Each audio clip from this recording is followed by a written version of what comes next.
Hello everyone, Mike here, and we have the Sweeper Wet Jet mop that just was delivered by Amazon. So I felt the need to make a follow-up video to the other video that I made about one of these other Swiffer mops. People wanted to hate on it, all because I put the wet jet thing in the wrong side. So not really that serious, but people want to hate.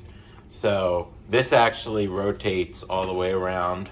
So I don't want to hear any nonsense about I put it in there the wrong way. As you can see, you can flip it.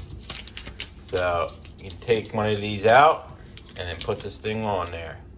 There it is, it's ready to go. Oh, never mind, I still got it wrong. Don't dislike it. I think I'm gonna get it on the next one. All right, so I think it's on there right. All the experts in the comments section will let me know.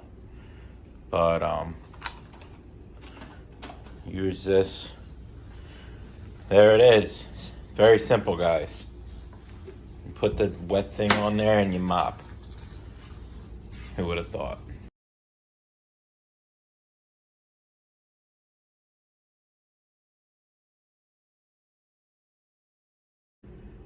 Thanks, Swiffer. Quick and easy and does a pretty decent job. It was only like $12, so can't complain. Make sure to like the video this time. Don't hate on me like you did in the last one.